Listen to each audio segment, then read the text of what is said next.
O título é Futuro em Jogo. Eleição decidida. Próximos 4 anos com presidente petista. Como serão? Será preciso perguntar a uma bola de cristal?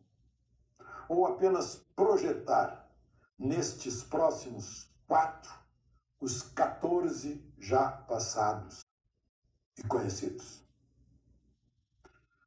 Para 60 milhões de eleitores, os 14 anos já não contam. Ou sequer lembram, ou não querem lembrar. Na época, eram crianças ou adolescentes 21 milhões de eleitores de hoje. Talvez passaram na escola e ainda tiveram um professor que apagou o passado da cabeça deles. Se lembravam de mensalão, de petrolão, de corrupção, de condenação, de prisão, né? Como aconteceu em Alagoas agora. Até o pai do governador disse que ele tem que pagar pelos crimes. Mas foi reeleito. Muitos outros eleitores ainda só recebem notícia de uma única fonte. A fonte que lhes mostra a sua versão dos fatos. Não se desligaram ainda, não se libertaram ainda de uma única fonte de informação. Olha, a verdade é esta. Sim, senhor. Não se libertaram disso.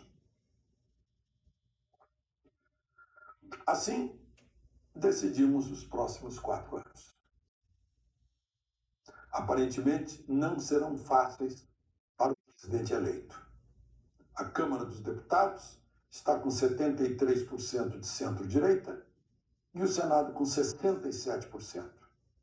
Além disso, a maior parte dos governadores foi eleita pelo grupo que apoia o presidente que sai. O presidente que entra vai receber um raro legado, longe de ser uma herança maldita de outros tempos. Inflação e desemprego em queda, PIB, arrecadação federal e investimentos em alta, balança comercial superavitária, endividamento público em baixa, otimismo entre empreendedores, credibilidade do governo, impostos em baixa, obras de infraestrutura por toda parte, inclusive água para o Nordeste, e ministérios e estatais imunizados de partidos. Uma grande oportunidade, novo chefe de governo, se estiver de bem com a maioria centro-direita do Congresso. Só que na quinta-feira já houve uma reunião em Brasília para furar o teto de gastos.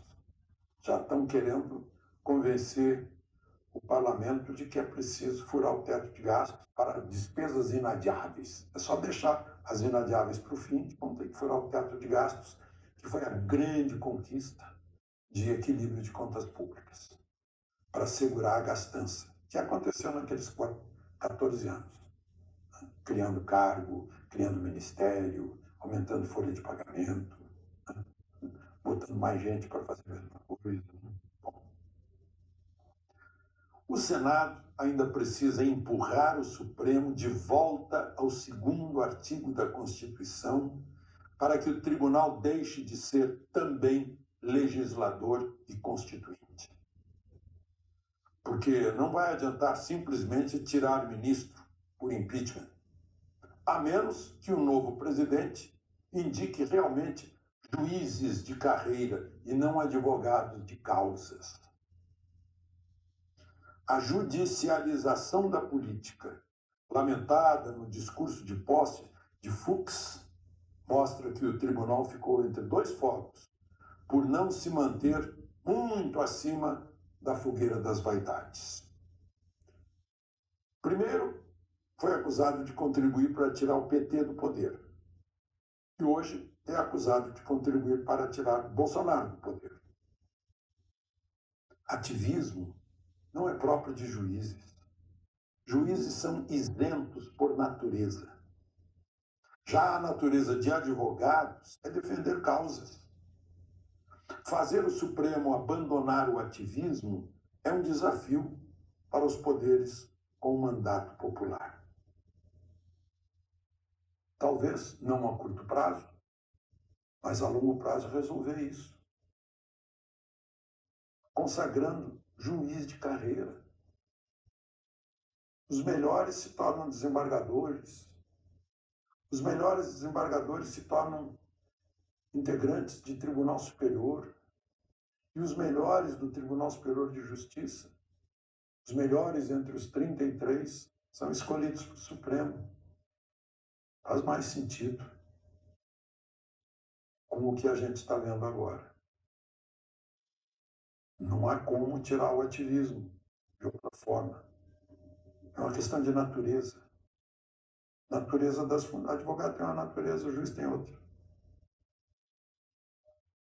Numa eleição de 124 milhões de votos, decidida por pouco mais de 2 milhões de eleitores, mostra duas metades. E destaca o quanto o não votar pode ser decisivo. Em primeiro lugar, as duas metades, numa região, a diferença foi muito grande, Nordeste.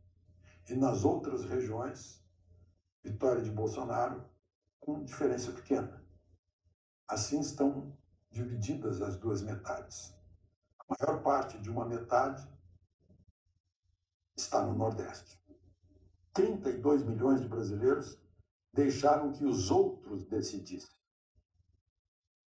Aí não há como não lembrar de Pilatos, né, que lavou as mãos, deixou que os outros decidissem quem crucificar e quem libertar. Bom,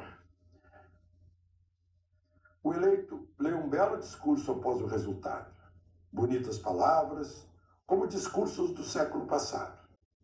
Como, por exemplo, ser um presidente de todos. Mas nada encontrei entre as palavras a intenção de prevenir a corrupção, nem uma disposição sobre o teto de gastos, a conquista do equilíbrio fiscal aprovada no período Temer. Por que não estava no discurso no dia da vitória? Porque sexta-feira, quinta-feira já estavam discutindo furar o teto de gastos. Das palavras ditas, resgatei a afirmação de que o crescimento econômico será repartido entre toda a população. Eu ouço isso há mais de 70 anos. Anunciou a volta das conferências nacionais da esquerda. Isso me soa assim como aquelas reuniões lá da União Soviética, os comitês.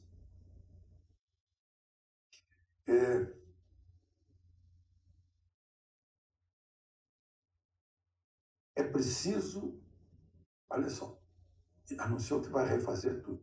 Aspas, é preciso reconstruir este país na política, na economia, na gestão pública, nas relações internacionais. Quer reconstruir, é construir de novo. A política, a economia, a gestão pública, as relações internacionais. O que é? Volta daqueles 14 anos do PT, que a maioria dos eleitores decidiu. Acentuou que ninguém está acima da Constituição. Aí eu pensei que fosse um recado para o Supremo, mas duvido que seja. Chegou a falar no, aspas, orgulho que sempre tivemos do verde e amarelo da bandeira. Fecha aspas. Isso que é sinceridade.